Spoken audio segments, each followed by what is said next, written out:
Moi, ça fait à peu près une semaine que je prépare un sujet sur tous ces outils-là, sur le no-code. Alors, je ne veux pas parler du no-code en tout, parce que le no-code, ça regroupe vraiment tous les outils qui permettent de faire des choses un peu poussées sans avoir à écrire une ligne de code. Donc, des choses qui habituellement, par le passé, auraient nécessité un freelance ou une armée de développeurs, tu peux le faire sans ça. Mais après, il y a différents niveaux, entre guillemets, de difficulté. C'est-à-dire que Wix, c'est considéré comme un outil de no-code. Parce qu'avant, pour faire un site internet, tu devais coder des trucs. Et maintenant, avec Wix, tu peux ne plus le faire. Donc ça, c'est vraiment la version, entre guillemets, c'est très accessible. Vous avez déjà fait un Wix? J'avais WordPress avec W3 Total Cache. Mais déjà, à l'ancienne. WordPress, c'est déjà bien, c'est un niveau dessus, en vrai. Désolé, j'ai commencé avec Dreamweaver dans des vieilles années. Le sombre bail. Aïe. Non, ouais. Publisher. Oh, mon Dieu. Mais mon Dieu, mais vous êtes des vieux en fait, hein. Voilà. C'est pas compliqué, Je il y a un seul mot. Hein. Quand j'étais gamin, mon oncle m'avait installé Dreamweaver en mode tiens, débrouille-toi, commence à regarder. J'avais appelé mon site sobrement humour.com. Bien sûr, je ne l'avais pas. Donc je le lançais sur mon ordi, je faisais c'est mon site. Et je ne comprenais pas que quand je tapais humour.com, ça ne redirigeait pas chez moi. C'est quoi? J'ai cru, au moment où tu l'as dit, j'ai cru que quand tu étais petit, tu avais lancé un empire. Non, mais tu avais chopé le nom de domaine humour.com. Et que je l'avais abandonné. Tu l'avais oublié. C'était mon bitcoin. Ouais, grave. Non. Tu avais perdu le mot de passe. Voilà, et c'est dommage parce qu'il y a quand même un super site actuellement. J'en aurais fait peut-être quelque chose de mieux. Voilà, c'est probable. Il y avait des super images. Donc ça, c'est vraiment le niveau 1, on va dire, du no-code. C'est des petits outils comme ça à la Wix. Et ensuite, derrière, dans le no-code, tu as une sous-catégorie qui est vraiment celle que moi, je ponce en ce moment, qui sont vraiment les trucs qui permettent de lier des services entre eux. Alors, tout le monde connaît le genre IFTTT. Ça a été ma vie quand je l'ai découvert. Exact. Maintenant qu'ils ont tout limité. Mais... Maintenant que c'est 90€ l'appelette. Ouais, on va en parler parce que c'est justement dans les sujets qui sont intéressants avec toutes ces histoires de no-code. Donc IFTTT, je pense que tout le monde connaît, mais c'est les initiales pour If This, Then That. C'est une façon de créer des micro-algorithmes. C'est vraiment la plus basique la version la plus basique d'un algorithme qu'on puisse faire, je pense, qui est de dire s'il se passe telle chose sur tel service web, genre si je reçois un mail sur ma boîte mail, eh bien alors je décide qu'il va se passer quelque chose. Et c'est ça la diff, c'est que c'est pas quelqu'un qui a écrit pour vous des trucs différents, non, c'est vous qui choisissez parmi plein d'applettes, je sais pas comment dire. Ils appellent ça comme ça. Ouais. Voilà, des petits modules, quoi, et vous pouvez les connecter entre eux et créer des chemins logiques. Tu sais que moi j'en avais un pour un truc ridicule. Ouais. Pendant des années, je voulais partager les photos que je postais sur Instagram, sur Twitter. Sauf que le truc officiel d'Instagram a toujours été atroce parce qu'ils mettaient les hashtags après et le lien. Et sur Twitter, c'est horrible parce que tu te retrouves avec des posts avec 16 hashtags. Il ne uploadait pas la photo, en plus. Tu vois, oui, mais tu juste un lien. Et donc j'avais un IFTTT un peu custom. Genre, tu sais, avec une expression régulière à la con, tu vois, juste pour virer ces hashtags de merde et vraiment uploader la photo sur Twitter. Et juste pour faire ça, j'étais très heureux. IFTTT, effectivement, c'était un des tout premiers trucs qui a fait découvrir, je pense, au grand public ce qu'était. Et encore, le grand public, c'est beaucoup dire. Faut le dire vite. Oui, c'est un public de bricoleurs, mais. Voilà, exactement. Mais ça a fait découvrir à tout le monde quel était le potentiel, on va dire, de ces technologies-là qui sont un peu plus ouvertes sans l'être non plus trop. C'est-à-dire qu'on ne peut pas écrire du code sur IFTTT, c'est pas du tout le mood, quoi. Il y a environ 3 boutons sur ce site, c'est écrit en police 26. C'est vrai. Je vois très mal. Je sais pas pourquoi ils font ça. Et donc voilà, c'était un des tout premiers trucs. Et puis derrière, tu as des trucs un peu plus complexes qui se sont créés, de type Zapier, où justement, eux, ils ont décidé d'aller vraiment un coup plus loin. C'est-à-dire que là où IFTTT, c'est un truc très grand public et où ça va te permettre de, je sais pas moi, quand tu as un abonné sur Twitch, de faire clignoter ta lampe Philips Hue. Et ben là, Zapier, c'est vraiment pour un public un petit peu plus professionnel, donc va falloir payer. Mais en fait, c'est le cas de. Ça m'a énervé, j'écoute plus. C'est le cas aussi des FTTT maintenant, mais je passe un peu vite sur les sujets de thunes parce qu'on va revenir dessus, parce que c'est un des critères intéressants quand même pour savoir si oui ou non le no-code c'est cool, qu'est-ce que ça vaut et tout. Donc Zapier, ça c'est vraiment la version tryharder de IFTTT, on va dire. Enfin, la version difficulté médium, où tu as probablement beaucoup plus de services qui sont intégrés. C'est peut-être des services qui sont un peu moins grand public, donc tu vas peut-être pas avoir ta lumière connectée ou la sonnette de ta maison parce que c'est pas vraiment fait pour ta maison, même si tu peux, mais si tu es à ton compte, tu peux connecter à la fois ton ton truc qui génère tes factures et je sais pas moi ton Google Drive. J'ai pris un exemple extrêmement Mais c'est hyper fun ce que tu racontes. Très ennuyant, tu vois. Mais non, mais il y a un côté un peu plus pro comme ça, mais où tu peux créer quand même des dingueries. Non, mais c'est les réseaux sociaux, les machins, tu peux connecter. Exactement. Tu fais en sorte que quand il y a un nouveau tweet sur ce hashtag-là, bah en fait, il se passe un truc à l'autre bout de la planète. Ta serrure se fait. Enfin, c'est compliqué de donner des exemples parce que c'est complètement libre d'imagination, quoi. C'est ça qui est fascinant. Moi, je sais que ne serait-ce que sur IFTTT, j'avais déjà vraiment, ne serait-ce que de connecter des events, tu vois, de deux services. Tu te dis, mais c'est improbable. Ouais. Et j'avais fait le truc le plus stupide que j'avais fait avec ça. C'était avec Luciole, à l'époque on bossait ensemble et j'avais fait un truc odieux sur elle et elle m'en a jamais voulu. Je m'en souviens. Et qu'est-ce que j'avais ri. C'était beau. Et on avait tous ri d'ailleurs. C'était quoi En gros, on avait fait un jour pendant qu'elle était Luciole qui aide Squeezie dans ses vidéos notamment. Et ouais, là elle avait pas autant d'abonnés, c'était plus discret quand même parce que là je pense qu'elle m'en voudrait. J'avais énormément de photos dossiers d'elle puisqu'on se connaît très bien. J'avais fait une photo par heure avec son visage et une horloge. Et en fait, toutes les heures, ça changeait sur son compte, son image, mais elle ne savait pas d'où ça venait parce que j'avais juste connecté le compte discretos sur son ordi quand elle était partie pisser. Et donc ça a duré 24 heures, où toutes les heures, elle ne savait pas ce qui allait se passer sur sa photo de profil. Toutes les heures, il y avait une photo horrible avec une grosse horloge. Et moi, je me souviens de ce jour sur Twitter qui était mémorable. Et vraiment derrière, Luciole si qui a fait ça, qu'est-ce qui se passe et tout. Bon, elle avait une idée de qui elle avait une idée, c'est vrai.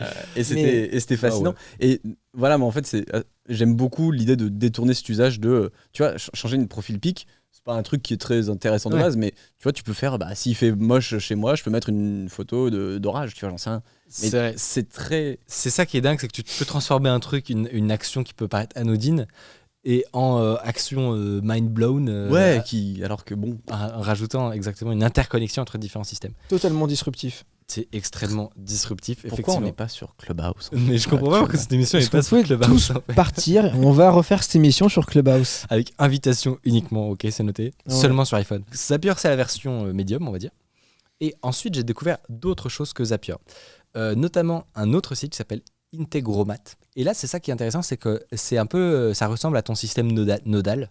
C'est que au lieu d'avoir des actions les unes après les autres, tu as des petites bulles comme ça qui se connectent les unes aux autres. Tu peux refaire la danse des bulles. Des petites bulles qui se connectent avec des J'ai envie de développer. J'y suis. Donc il y a des petits filtres, t'as des systèmes pour faire des boucles, etc. Mais c'est une façon de repenser comment on fait en sorte que les algorithmes deviennent intuitifs et accessibles pour tout le monde en fait. Parce que en tant que développeur, tu vois, tu as vraiment ce truc où tu as appris l'algorithmie, tout paraît évident dès que tu vois une séquence d'instructions, peu importe à peu près le langage, tu sais, tu as une intuition de ce qui se passe. Il faut se dire que c'est pas le cas du tout de la majorité des gens. Et donc, il faut essayer de trouver des solutions pour réinventer un petit peu vous avez vu, non mais franchement, c'est hyper smooth en vrai. Honnêtement, c'est beau, hein. Mais même par rapport à Zapier, j'ai trouvé ça vraiment un cran au-dessus. Il y a peut-être un peu moins d'intégration, mais c'est impressionnant. C'est avec ça que je voulais vous faire une démo. L'idée des démos que sur l'iPad. C'est dommage, sur l'iPad qui n'a plus de batterie. Mais l'idée de démo que je voulais faire, c'était un exemple tout bête, mais... Quand tu vas la décrire, c'est hyper triste. Ouais. Mais c'est un truc que les gens connaissent peut-être parce que c'est Tom Scott qui l'avait fait sur YouTube. Mais en gros, c'est d'afficher dans le titre du live le nombre de viewers. Ouais. Génial. C'est con, hein. Il y avait eu un truc comme ça. Moi, rien que ça, je trouve que c'était un exemple hyper parlant, quoi. C'est classe. C'est dommage qu'on ne peut pas le faire. La vidéo s'appelle Cette vidéo a vu. Ouais. Voilà, vous pouvez du coup pas la chercher directement. Mais si vous tapez Tom Scott, ça marchera. Mais ouais, ça lui permettait de parler un petit peu des API, qui sont les technologies qui permettent aux différents services d'être interconnectés entre eux. Donc voilà, le service dont je voulais vous parler, c'était Integromat. Vraiment, je vous conseille de jeter un œil. C'est vraiment, c'est pas du tout, enfin ça fait pas peur du tout. Voilà, c'est celle-là, incroyable. Ah oui. Donc 27 millions. Et non, ça m'avait vraiment. Voilà, typiquement, choqué. ce genre de truc aurait fou. pu très facilement être fait. Là, lui, il a dû écrire du code, il a dû le mettre l'héberger sur un serveur. Donc avec un cron. Mais voilà, c'est ça. Hein, mais il doit payer les frais pour son serveur, etc. Ça aurait été probablement 3 blocs sur un service de type et donc, de type ce service-là a les interconnexions pour faire ça, genre. Exactement. Alors, tu vas un peu. Oui, je le relance. Vous êtes un duo ou quoi? On est un duo, mais déjà en fait. McFly et Carlito ou quoi? Ce qui est dingue, c'est que tu as effectivement une capacité à créer des trucs complexes en littéralement 3 blocs. Mais comme tu le disais, tu vas dépendre du service à tous les niveaux. C'est-à-dire que pour l'hébergement, c'est pas toi qui le fais, c'est un service extérieur qui le fait. Là où sinon, tu as ton propre, entre guillemets, serveur qui peut t'héberger ailleurs ou qui peut être chez toi, peu importe. Au niveau de l'information, c'est-à-dire que ton algorithme, il n'est pas portable. Tu peux pas du jour au lendemain te dire tiens, cette librairie que j'utilisais, j'ai envie de la changer, j'ai envie de prendre autre chose. Ou alors j'ai envie de copier-coller mon code et d'aller ailleurs et de le lancer ailleurs. Tu n'as pas de portabilité entre ces différents services. Donc toute la production entre guillemets tout le temps que tu passes à l'implémenter, ça c'est du temps qui va être perdu si tu veux changer après. Oui. Donc ça c'est quand même pénible. Après, tu perds pas la logique, quoi. Ton algorithme, tu peux le porter. Ça, il y a un moment, si tu as réfléchi ton truc, il continuera de fonctionner. Mais voilà. Et troisième truc, c'est le prix. J'y viens parce que c'est hyper important. On n'est pas du tout, mais alors du tout sur la même valeur du temps de calcul, quoi. C'est-à-dire qu'aujourd'hui, vous pouvez acheter vous allez sur un hébergeur, vous pouvez acheter un petit serveur à 3 € par mois et il va pouvoir effectuer, je sais pas moi, des millions d'actions par seconde, quoi. Alors que ces services sont atrocement chers. Alors que ces services, souvent, ça dépend justement lesquels, exactement, il faut bien qu'ils aient un modèle économique, mais ils vont faire payer cette action, chaque interaction, tout, quoi, c'est x100, quoi, ou x1000 sur le coût que ça aurait été si on mettait un peu les mains dans le cambouis. Et 1000% de marge, ça me paraît honnête, ça me paraît pas mal. Rentable. Mais du coup, moi j'ai une question. Est-ce qu'il existe, je sais pas si tu en as vu ou si tu en as cherché, mais des solutions open source qui te permettraient de reconstruire ça? Tu me donnes une transition. Ça ne dérange pas que je m'interfère un peu dans ce duo. T'es un conducteur ou quoi? Non, alors j'en parlais un petit peu justement dans la dernière émission. C'est un outil que j'ai découvert qui s'appelle N8N, ou je sais pas comment ça se prononce. N26. Non, ça c'est autre chose. Connaissez-vous N26? C'est une banque en ligne. N8N, c'est ça, j'en avais parlé. Et je crois que ça s'appelle Ney, ça se dit Ney ou Ney. Je sais pas. N26. J'ai une blague. Ouais. Et donc c'est effectivement un truc que tu peux auto-héberger. Mais comme il gagne beaucoup moins d'argent, tu as environ... Il est toujours mort de rire. Elle est très efficace cette blague. Tu as environ 1% des intégrations. Parce que la force... Pourquoi ces trucs sont chers? S'il y a une bonne raison, c'est parce que le travail est pré-mâché. C'est-à-dire que toutes les intégrations, soit les gens du service en question, ils ont eux-mêmes codé le truc, soit c'est les gens du service de type Zapier ou Integromat et tout, qui eux-mêmes ont créé créé le lien, quoi. Et donc là t'en as beaucoup moins, mais du coup tu peux le... Et est-ce qu'il y a une communauté derrière qui code des nouveaux trucs? C'est ça le but, c'est de développer la communauté, de pouvoir créer les intégrations nous-mêmes à défaut qu'elles soient faites par d'autres gens. Mais honnêtement, cet aspect que ce soit 1000 fois plus cher, je veux pas être trop critique dessus parce que il faut pas regarder les choses comme ça. Il faut pas se dire combien coûte une seconde de processeur. Vous faites 1000% de marge, c'est scandaleux. C'est pas ça ce qui est intéressant. Ce qui est intéressant, c'est de dire... Dommage, je suis très très premier degré, moi. Non, mais ce qui est intéressant, c'est de dire combien de temps ça va te faire gagner, toi, tu vois. Parce que si ça se trouve, certes, tu vas payer vachement plus cher, mais en fait, tu vas pouvoir automatiser les trucs où jamais tu aurais la déterre de prendre un développeur. Par exemple, mon truc qui upload les photos d'Instagram sur Twitter sans les hashtags, honnêtement, si c'est 20 € par mois, je le fais à la main. Tu vois, il y a une limite, quoi. Mais ça dépend. Mec, si ça te fait gagner un truc qui te fait gagner 10 minutes par jour. Non, mais vraiment. Attention, c'est très Clubhouse ce que tu dis. Oui, non, mais attendez, on est quand même passé. Moi, c'est un truc j'ai l'impression d'avoir raté le truc qui fait que toutes les applications mobiles, qui étaient soit payantes, soit gratuites avant, sont sur abonnement. D'abonnement. Excuse-moi, je sais pas si on a le droit de... Tout est as a service. Est-ce qu'on peut arrêter de vouloir tout mettre sous abonnement? C'est à cause des venture capital. C'est incroyable. C'est-à-dire que les investisseurs sont là, genre, on veut des revenus récurrents. Mais parce que et du coup, c'est l'aversion au risque qui, je pense... Ouais. Alors vraiment, là, on est sur Clubhouse à fond là. Là, on parle d'économie finalement. Non, mais c'est vachement intéressant. C'est l'aversion au risque. Ah ouais, parfait. On a. Alors, petite remarque. Pour le coup, c'est l'exemple que j'aurais pas choisi pour incriminer parce que vu le. La régie est virée. Non mais on sent que la régie aime pas payer cet abonnement. C'est ça que je voulais dire. Mais en vrai, je trouve ça assez honnête vu les prix au départ des suites à l'époque. Enfin, tu vois, c'était pas accessible du tout. Là, je trouve ça honnête, déjà plus honnête qu'une application à 5-10 balles par mois qui va juste te permettre de, je sais pas d'exemple, mais tous les trucs. Effectivement, comme le disait Unfold, tiens, exemple. Ouais. C'est une application pour faire des stories Instagram un peu jolies, tu sais, avec des presets un peu sympas. Voilà. Ils pourraient te vendre des packs de presets récurrents, pourquoi pas, tu vois. Mais ça coûte genre. Mais en fait, moi, ce que je trouve vraiment énervant, c'est quand un truc qui fondamentalement, tu le sais que c'est pas censé être un modèle d'abonnement, passe en modèle d'abonnement, tu vois. Quand c'est un truc où tu sais, genre je sais pas moi, c'est un jeu qui a 12 heures de vie ou un équivalent dans le logiciel et qu'ils le vendent en format d'abonnement, ça n'a aucun sens quoi. Il y a des trucs qui sont faits pour être payés en one shot et des trucs où ça a peut-être plus de sens parce que mine de rien. Du coup, où est-ce que tu mets la barrière? C'est hyper intéressant. Là, par exemple, non, je pense que ça va dépendre de chacun. Tu vois. Ils ont choisi globalement tous sur la. Non, mais vous, tu vois, non. Mais tu vois sur le, moi ça me choque pas pour du no code parce que fondamentalement, tu as un truc qui est hébergé sur leur serveur et t'as des choses qui se passent chaque mois qui justifient que t'as un paiement mensuel, tu vois. C'est pas comme si. Mais peut-être pas 60 €. Voilà, et c'est ça où justement je trouve ça intéressant de fouiller vraiment le sujet là pour vous présenter plein d'outils différents. Il m'en restera un qui est vraiment un des plus intrigants que j'ai trouvé, que je vais vous montrer juste après.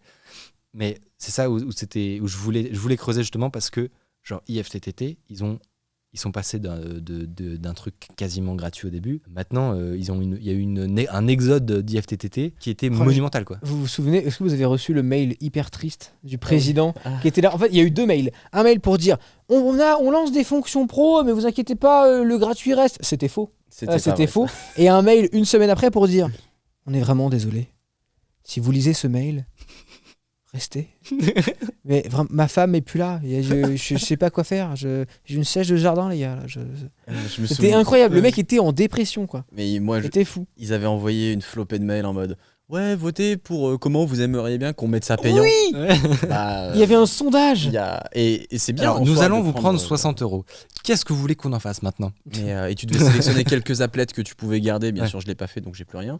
Mais ouais, c'est bon. Non, c'est ça. Ça peut vite devenir cher. Il faut être intelligent sur ça. C'est-à-dire que si ça peut vous permettre, je sais pas moi, d'automatiser des petits trucs par-ci par-là, ça peut vous permettre, honnêtement, si même pour ceux qui sont intéressés par l'entrepreneuriat ou des trucs comme ça. Grâce aux outils de no-code, et j'en parlerai plus dans ma vidéo, mais vous pouvez littéralement créer un site, avoir une base de données, un truc de logique derrière, entièrement avec du no-code, intégrer des services, etc.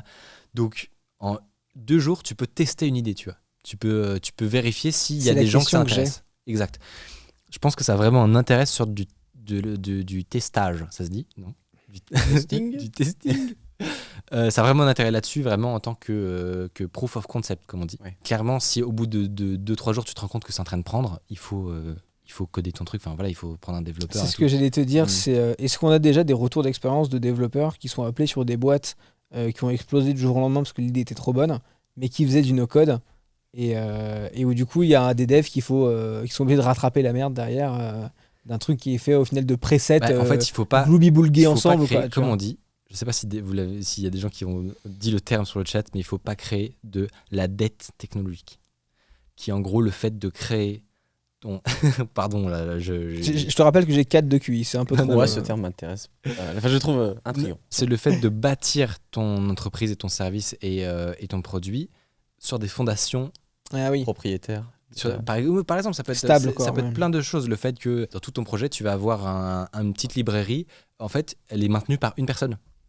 Et personne n'est au courant dans la boîte parce que l'organisation de maintenant aujourd'hui du code et des systèmes de librairie, etc., fait que tu peux avoir un gars, s'il arrête de maintenir, s'il y a une vulnérabilité dans son truc, dans son petit projet, le mec il est au Nebraska là, s'il y a une tempête et qu'il peut pas patcher, tu peux avoir une entreprise qui a 3000 employés et qui s'effondre, tu vois. C'est cool, ouais.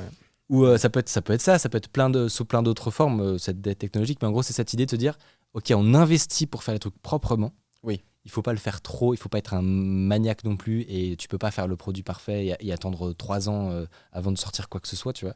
Mais quand même, ça vaut parfois le coup de se faire un petit peu chier sur par exemple la cybersécurité, tu vois, sur des trucs comme ça qui peuvent paraître pas importants. Pas besoin de Norton, donc... petite personne. Quand tu montres une start-up, franchement, je pense que il y a plein de gens à qui ça vient pas à l'idée, et puis c'est pas forcément dramatique, mais en fait, ça peut te retomber sur le coin de la gueule dans 2 ans en mode ouais. C'est cette idée-là. Je serais en panique, mec. Mais c'est vrai que non, je pense que, en tout cas, moi, IFTTT, je le voyais vraiment comme un truc pour connecter des services perso entre eux où tu t'amuses un peu et t'as un truc marrant, mais oui, tu vas pas. Pour lancer ma start-up. Ouais. C'est là où le no-code a vraiment est très très large. c'est que ça peut aller de automatiser un peu votre domotique, pour les fans de domotique. J'en parle pas tellement de domotique. Commence à regarder la JDOM un peu de loin. Ouais. Mais je suis pas encore mis là. Il faut que je récupère mais ouais, moi pareil, je suis un peu passé à côté de ça. À C'est côté un de la peu chiant. domotique. Non, premier degré. Non, bah, c'est bien. Nique notre. Non, notre kiff. non, pardon. Mais en fait, du peu que j'ai fait pour mon studio, là, pour machin, parce qu'on a quand même des trucs connectés que les gens voient pas pour que tout marche bien, c'est insupportable. C'est-à-dire que vraiment, tu as plein de fabricants de matériel différents qui parlent plus ou moins bien avec Google Home. Google Home lui-même, ça a beau être produit par une multinationale incroyable, ça marche pas si bien que ça, honnêtement. Mais t'as quoi t'as tout connecté à ton Google Home ou t'as un truc J'ai tout connecté à mon Google Home. Et en gros, il y a des trucs, par exemple, il y a un de mes projecteurs au plafond de mes lumières de studio. C'est con, mais j'ai dû acheter un petit robot qui appuie sur le bouton power. Parce que la lampe est dans le plafond, la brique power aussi. Et quand j'allume le matin, il faut que le petit robot appuie sur power. Sinon, la lampe reste éteinte, tu vois. Et il y a plein de trucs comme ça qui sont connectés chez moi. Assez convaincu par cette idée de petit robot qui. Non, mais en fait, je pensais me moquer et j'ai fait non, c'est pas mal. Bah ouais, sinon, faut que j'ai dans le plafond allumer ma lampe, tu vois. C'est con. Non, mais honnêtement, hein, quand tu l'as reçu, on s'est un peu tous foutus de sa gueule. Est-ce que ça marche? En attendant, Chais. pas forcément. Non, mais ok, si on prend du recul sur la situation. non, mais je sais que enfin, bon, on prend un peu de recul sur la situation. Jamais bon. J'avais pas le choix. Tu as commandé Oui. un appareil Oui. avec un petit bras comme ça. Oui. Et le petit bras, il est connecté à Internet. Oui. Et il fait clic. Et quand je fais d'accord Lycos, allume le studio, ça allume mes prises, mes nanolifs. Je suis obligé parce qu'il y en a par ici, donc ça va gueuler. Et le robot, et j'entends en plus, ça fait un bruit, ça fait. C'est très déstabilisant au début. Tout ça pour connecter Mais j'avais un pas le putain choix. d'appareil qui a un petit bip. Parce que mon projecteur C'est beau, à l'évolution. puture, Non, mais c'est franchement, honnêtement. voilà, il s'allume pas si quelqu'un ça, appuie pas sur ça fait power. rêver. Mais Et donc c'est un peu de la merde. Les gens demandent à le voir. Je sais pas si tu as fait une Je story. crois que j'ai une vidéo Il faut. Instagram.com/hardisque, followez-moi bien sûr. C'est le deuxième réseau que je plug ce D'accord, soir. Lycos. mais C'était beau. Mais ouais, toi, du coup, t'as regardé un peu la domotique aussi à côté. Bah, ou pas non, justement, je disais que j'étais un peu passé à côté. Je sais qu'il y avait, par exemple, il y a un projet open source. J'ai oublié le nom, mais JDOM, qui, je pense. peut-être, Non, mais qui vraiment a des interconnexions avec énormément de services différents. Et pareil, t'as des plugins payants dessus. Ah oui. Voilà. Tous les plugins, il faut les acheter. Enfin, pas tous. Ouais. En tout cas, apparemment, c'est très bien foutu. J'ai commencé à regarder vite Ok. fait. Là, je voulais. Ouais, j'ai vu dans le chat que les gens avaient trouvé ça sympa. Je voulais faire ça. Et pareil, tu vois, tu achètes des e-lights qui sont des ampoules pas très chères, machin, tu peux les connecter. Pareil, si t'as un U, j'imagine que tu peux le connecter et au moins avoir une sorte de boîtier qui centralise un petit peu tout. Je dis peut-être des conneries au milieu, donc prenez pas Tout ça argent. pour arriver chez toi et qu'avec ton GPS, on allume tout à ta place et que tu n'aies pas à faire. Exact. Nyeh. Moi, mais par contre, Ça, honnêtement, la domotique. Non, Quand je me lève le matin, le café il se fait tout seul. J'exagère, mais c'est un peu ça. mais tu vois, pareil, c'est juste l'envie de connecter des trucs ensemble et de mettre le système. C'est Tu vas 100% passer- plus pour le plaisir Mais oui. que pour la réelle valeur ajoutée. quoi. Mais c'est là où on trouve. Ouais, mais tu vois, un je trouve kiff. Ah voilà, c'est Home Assistant, le truc dont j'avais entendu parler moi. Ah. C'est différent de JDOM. Je trouve qu'il y a plein de problèmes dont on se rend pas compte et qui sont très peu discutés. Tu vois, par exemple, tous ces trucs dont on parle depuis tout à l'heure où t'as le café qui machin. Au final, le robot qui appuie sur le truc du café, il a une mise à jour de firmware dans 6 mois qui va casser l'interconnectivité avec Google Home. Du coup, tu vas aller sur un forum parce qu'un mec il a fait un custom firmware pour le machin truc. En fait, tout est comme ça, tu vois. Et c'est assez insup. Il n'y a pas de vraie solution. Alors, il y a Apple, évidemment, HomeKit, Ça se fait machin. petit à petit, je Ça- pense. mais il n'y a pas de vraie solution vraiment propre, stable. Il y a un problème de stabilité domotique, je trouve. J'ai pas assez Que mis de les mains dans le sagesse. cambouis encore, mais. Non mais justement, moi je voulais rebondir sur un truc qui a dit je suis un dev qui a un... Ah, un très bon copain à moi. Ah ouais On était dans la même boîte. C'est vrai. Bisous. Et bah moi je regarde de près son blog qui est vraiment hyper intéressant, qui est plutôt destiné aux développeurs, mais comme Ah regardez, vous êtes autorisés, c'est la porte est ouverte. Et du coup, il disait que notamment, tu avais certains outils de no-code qui permettaient d'exporter du code, mais c'était souvent, une petite Ah là là. publicité pour du contenu de qualité. On donne de la fort. Mais ouais, il disait que parfois tu pouvais exporter du code des outils, tu vois. Genre, je crois que Webflow le fait. Tu sais, Webflow, c'est le Wix du tryharder en fait. C'est-à-dire que tu as une interface à la Photoshop et tu peux concrètement faire plus ou moins ce que tu veux. C'est vraiment sympa dans l'idée, mais ce genre de trucs permettent de sortir du code, mais souvent c'est pas la même chose que si tu le fais toi-même, quoi. C'est ça qu'il voulait dire. Et du coup, justement, ça me permet de rebondir sur la dernière pépite dont je voulais vous parler. Incroyable. Pipe Dream. Alors, en gros, l'idée, c'est de dire Quoi? Pipe Dream comme. Tu peux le redire une dernière fois? Pipe Dream. Super. L'idée, c'est de dire, ok, les outils à la Zapier, etc., c'est cool, mais on dépend de plein de gens pour créer ces modules et ces intégrations. Donc c'est un petit peu relou. C'est-à-dire que tu dois attendre. En gros, tu dois attendre que le mec chez Twitter ou le mec dans le service, il crée le petit module qui fait que tu as une entrée, une sortie, et tu te connectes à ton compte Twitter, et derrière, tu vas pouvoir automatiser le fait de faire un tweet. Il faut que quelqu'un travaille sur ça. Et donc, parfois, toi, tu veux faire des trucs, entre guillemets, tu veux faire des trucs complètement custom, et t'es un peu dans le... Tu peux pas leur envoyer un fichier zip avec voici mon module perso que j'ai fait moi-même, vous pouvez l'intégrer à votre site, genre mettez-le en prod. Jamais ils vont Dis donc Marc. et parfois aussi t'as un peu un côté absurde au no-code où de temps en temps faire un truc avec une ligne, en fait t'as besoin d'une ligne de code pour en faire 12 avec les modules qu'ils ont prévus. Tu sais, t'as ce truc où certes tu peux gagner du temps pour des choses simples, mais parfois juste, genre t'as une chaîne de caractères, tu dois la traiter, tu dois faire un truc un tout petit peu compliqué avec, et tu dois passer par des stratagèmes pour essayer de contourner le fait que c'est pas fait pour ça, tu vois. Et donc eux, ils se sont dit, ok, on va faire table rase, et on va faire en sorte que tout soit du code en fait. Mais en gros, au lieu d'un côté, tu vois, tu as vraiment le no-code où tu n'écris pas une ligne et où tu n'as que des jolis boutons.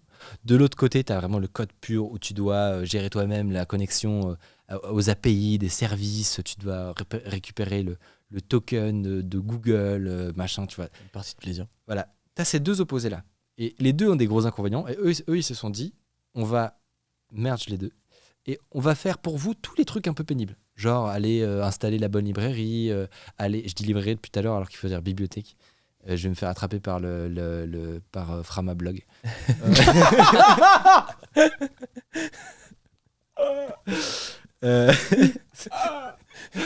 Donc hâte de voir leur clash. J'ai hâte. Bibliothèque. Donc ils vont faire pour toi. Ils sont que sur Peertube, donc ils verront pas ce stream ce soir. Ils vont faire. Attention avec les libristes. Et apparemment la vanne n'est pas passée. Et hop. Une mise en demeure. Et hop, mon pote. Ça t'apprendra. Non, mais du coup, ils font tous les trucs pénibles, genre se connecter à ton compte Twitter avec une API et tout. Là, ils te mettent un bouton se connecter à Twitter et tu fais autoriser et c'est terminé. Et en gros, ils t'enlèvent tout ce qui est pénible et toi, il te reste plus qu'à écrire tes 5 lignes de code qui étaient tout ce dont tu avais besoin pour faire en sorte que ton post Instagram, il apparaisse à la fois dans ta spreadsheet et qu'il envoie un mail à ta Tijane, tu vois. Mais je n'arrive pas à comprendre comment ça marche en fait. C'est-à-dire que, en gru, imagine Zapier, c'est la même chose que Zapier, sauf que tu gardes seulement la partie s'authentifier automatiquement à des services et tu enlèves la partie logique. Et donc après, toi, dans ton code, tu vas pouvoir référer à... Mais le gain de temps me paraît pas incroyable parce que juste se loguer sur l'API d'Instagram et gérer le token, c'est pas non plus... En fait, si tu veux faire des trucs complexes, tu perds un peu de temps à chaque fois. Et donc là, en fait, l'idée, c'est que sur leur service, du coup, pour être très clair, tu te logs à ton compte Instagram, par exemple. Voilà, par exemple. Et du coup, eux, ils ont juste une ils ligne retiennent qui s'appelle genre Instagram.post. Et tu peux juste mettre dans ton code Instagram.post et il va savoir lui qu'il faut poster sur ce compte. En résumé, c'est un peu ça. C'est-à-dire qu'il va gérer l'hébergement, ça, je l'ai pas dit, mais ton code est déjà hébergé chez eux. Il va gérer le débugage, c'est-à-dire que c'est comme à la Zapier. Zapier, tu sais, tu testes chaque étape. On rentre dans des trucs un petit peu deep de no code, mais je pense que c'est intéressant. Tu rentres, à chaque étape, tu vas pouvoir tester, vérifier, parce que tu sais, entre aller regarder la documentation de comment Instagram, comment l'API d'Instagram marche, et juste envoyer la requête et voir tiens ici c'est une image, tiens ici c'est le nom de mon post. Zapier a cette idée là que tu peux directement tester et coder en même temps entre guillemets, même si c'est du no code, mais tu as cette idée que la donnée et le code tu les traites en même temps, tu vois, t'as les deux infos tout le temps en parallèle. Et du coup là il te règle ce problème là, il t'héberge ton truc, il te gère tout. Est-ce que comme Zapier il va te dire est-ce qu'il y a une erreur il y a 3 heures, tiens il y a un moment pour tel post Instagram ça n'a pas marché ton automatisation, et il va faire tout ce travail là pour toi, tu vois. C'est un petit peu compliqué à expliquer parce qu'il faut avoir au moins une fois fait ce genre d'implémentation à la main, tu vois, pour se rendre compte de la valeur ajoutée, mais c'est vraiment sympa. Donc vous pouvez aller voir ça si ça vous a intéressé. Ça s'appelle Pipe Dream.